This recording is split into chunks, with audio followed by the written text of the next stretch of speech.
പുതിയൊരു പ്രൊഡക്റ്റ് വരുമ്പോൾ വലിയൊരു ആഡ് റൺ ചെയ്യുക, വലിയ ക്യാമ്പയിൻ ചെയ്യുക, ഇങ്ങനത്തെ ഒരു ട്രെൻഡിൽ നിന്ന് മാറി വേറൊരു ട്രെൻഡിലോട്ട് പോകുന്നുണ്ട് മാർക്കറ്റിംഗ്. അതിന് 2 എക്സാമ്പിൾ, ഈയിടെയായിട്ടൊന്ന് എക്സാമ്പിൾ ഞാൻ പറയാം. ഒന്ന് വെച്ച് കഴിഞ്ഞാൽ വിനീത സിംഗ്, ഷുഗറിൻ്റെ CEO ആണ്. അപ്പോൾ വിനീത സിംഗ് അവരുടെ ഒരു ലിപ്സ്റ്റിക്കിനെ പ്രൊമോട്ട് ചെയ്ത് എങ്ങനെയാണെന്ന് വെച്ച് കഴിഞ്ഞാൽ, വിനീത സിംഗ് മുംബൈ മാരത്തോണിൽ റൺ ചെയ്ത് ഫിനിഷ് ചെയ്ത് കഴിഞ്ഞപ്പോഴും ജസ്റ്റ് ഒരു ഫോട്ടോ ഇട്ടുള്ളൂ ഇൻസ്റ്റാഗ്രാമിൽ, ഇൻസ്റ്റാഗ്രാമിൽ ഫോട്ടോ ഇട്ടു. ആ ഫോട്ടോയിൽ വ്യക്തമായിട്ട് കാണാൻ പറ്റും വിനീതയുടെ ലിപ്സ്റ്റിക്ക് പോയിട്ടില്ല, അതേപോലെ തന്നെ ഇൻടാക്റ്റ് ആയിട്ട് നിൽക്കുന്നുണ്ട്.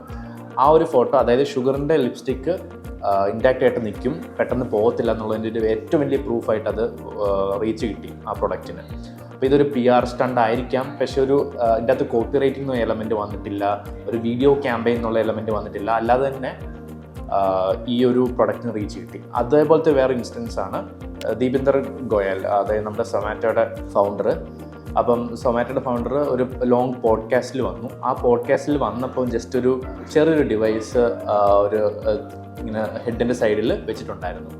അതിൻ്റെ പേര് ടെമ്പിൾ എന്നാണ്. അപ്പം അതിനെക്കുറിച്ച് ആർക്കും ഒന്നും അറിയത്തില്ല, അങ്ങനത്തെ ഒരു പ്രൊഡക്റ്റ് എന്താണ്, ഇത് പുതിയ കമ്പനിയാണോ ഒന്നും അറിയത്തില്ല. പക്ഷേ ആ പോഡ്കാസ്റ്റ് കഴിഞ്ഞപ്പം ലിങ്ക്ഡിനിലും സോഷ്യൽ മീഡിയയിലും ഏറ്റവും കൂടുതൽ ചർച്ച വന്നത് ഇതെന്താണ്, ഈ ഒരു ദീപിന്ദർ വെച്ച സാധനം എന്താണ്. അപ്പോഴാണ് മനസ്സിലായത് ടെമ്പിൾ എന്ന് പറഞ്ഞ ബ്രാൻഡ് ദീപിന്ദർ ലോഞ്ച് ചെയ്തു. പക്ഷേ അതിന് ഡീറ്റെയിൽസ് അറിയത്തില്ല, പക്ഷേ സോഷ്യൽ മീഡിയ മുഴുവൻ അതിനെക്കുറിച്ചായിരുന്നു ചർച്ച ചെയ്തുകൊണ്ടിരുന്നത്. സോ അപ്പോൾ ഇതൊരു പുതിയൊരു ഫോർമാറ്റ് ഓഫ് ലോഞ്ചിങ് പ്രൊഡക്ട്സ് എന്നുള്ള രീതിയിലോട്ട് വന്നിട്ടുണ്ട്.